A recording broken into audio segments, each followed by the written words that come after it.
Who are you? I'm the man who can give you the one thing you want. What's that? Time. Congratulations on the movie. It's so much fun. You've made a few of these now. How does QUANTUMANIA compare to the first two Ant-Man movies? Good question.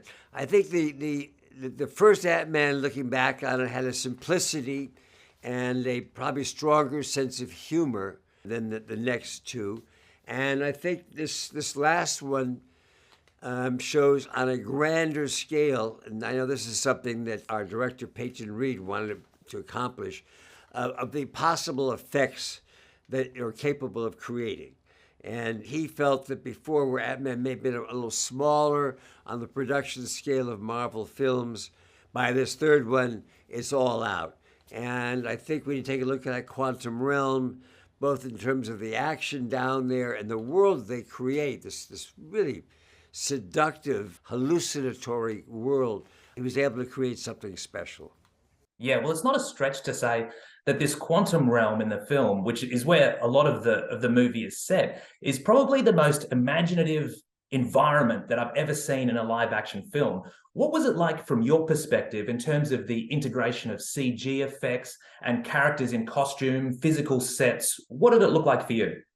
Well, these days on the so-called green screen movies, it's dramatically improved because the green screens now are enormous, pixelated like televisions, 360 degrees around.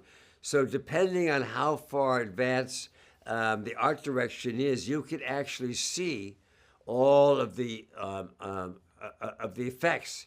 So, for instance, one of the best scenes was there's the bar scene where we go into the bar for the first time, led by Michelle Pfeiffer, meet Bill Murray.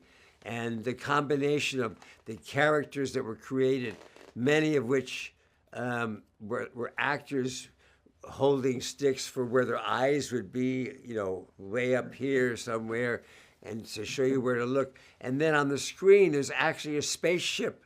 Bill Murray's spaceship arrives and lands, and it's on the stage, and yet you couldn't believe it's so realistic. And he steps out of it. So I think we're now we're getting used to it, and the different environments down there. I'm thinking of it in hindsight. They had the quantum realm had sort of a jungle-like area with trees, and there was the desert going down below. And there were a couple of times where I was holding things in my hand. I wasn't holding anything when I was acting, and then they put it and added in afterwards. And it's magical. It's just the fun. It's like a toy store. It's the joy of acting. Where you get to act like a little kid. And you mentioned Michelle Pfeiffer, Bill Murray. Great to see you all in this film. And millions of people around the world are going to watch it. It kicks off Phase 5 in the MCU. What do you hope all of those people take away from this film? I hope they have 2 hours of good entertainment. As far as any message, I think it's a question of bringing the family together. What I like about this whole series of pictures is it really is a family unit. You have Hank Pym and his wife, Janet, and his daughter, Hope, Evangeline Lilly, and now his granddaughter, Cassie.